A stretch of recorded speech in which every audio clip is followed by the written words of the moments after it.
Discurso do ex-presidente Luiz Inácio Lula da Silva gera reações entre parlamentares. A gente vai agora à capital federal. A informação completa com Levi Guimarães.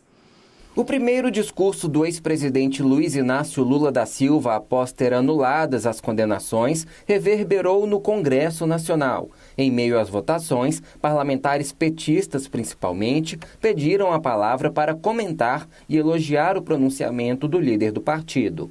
No Senado, o senador Jacques Wagner, do PT, classificou o discurso de Lula como sereno, futurista e pregando aquilo que o Brasil mais precisa, a conciliação. Já o senador Humberto Costa, também do PT, disse que o ex-presidente se mostrou imbuído de uma responsabilidade, indignado com a situação do Brasil, em especial a condução da pandemia.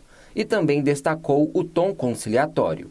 Demonstrou-se um homem sem mágoas, sem rancor, um construtor de pontes, aberto ao diálogo com todas as forças políticas do país e do Congresso, com o empresariado e, sobretudo, um líder que fala ao coração do seu povo. Pelas redes sociais, o ex-presidente da Câmara, Rodrigo Maia, do DEM, disse que há uma diferença entre Lula e o presidente Jair Bolsonaro. Para ele, ao contrário do atual chefe do executivo, Lula tem visão de país, defende a vacina, a ciência e o SUS, defende uma política externa independente, uma política ambiental e a democracia.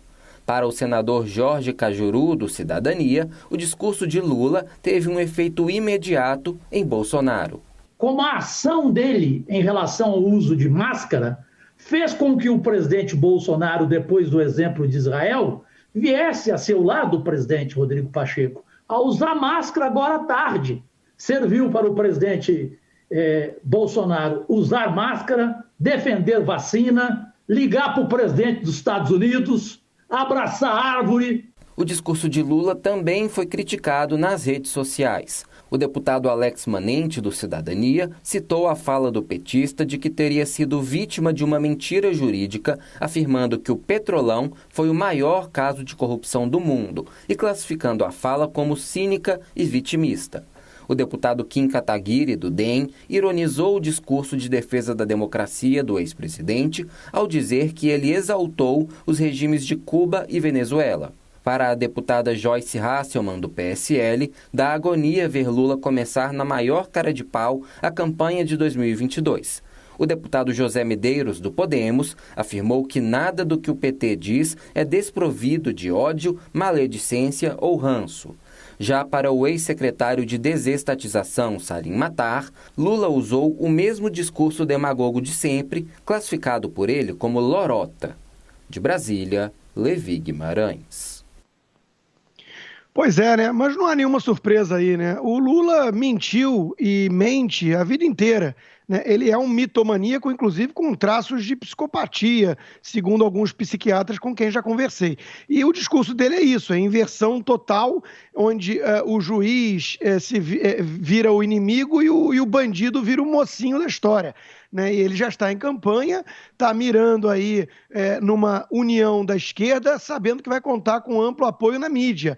E não por acaso, vários jornalistas ontem já estavam em polvorosa, morrendo de saudades da época do mensalão, do petrolão e do flerte do país com o regime venezuelano. Né? Então, tudo isso é esperado, é lamentável, né? E é culpa, responsabilidade direta do nosso STF, que inclusive foi colocado lá, pelo menos em sua imensa maioria, por essa quadrilha liderada pelo Lula e sabatinados por um Senado sob o mensalão e o petrolão. Ou seja, é tudo um grande jogo podre e o brasileiro do lado de fora se sente indefeso.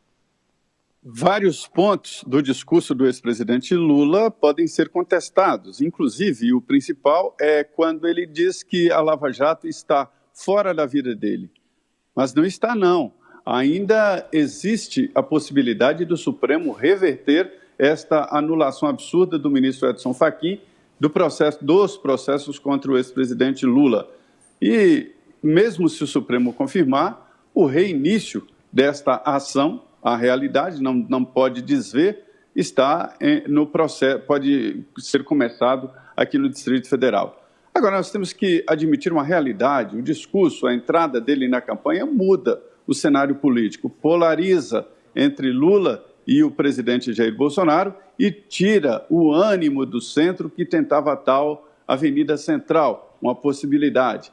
E aí muda também o discurso. Agora é o seguinte, vacina, o debate sobre vacina, uso de máscara, pão com manteiga, trabalho e até picanha. E saiu aquele debate horroroso, aquela história de fascista, homofóbico, misógino, quer dizer, mudou sim o conceito político. Agora as pessoas vão optar entre o administrador, Jair Bolsonaro, que está no governo, está mostrando a sua cara, e os que agridem, os mentirosos e os que falam coisas sem sentido na tentativa absurda de voltar ao poder.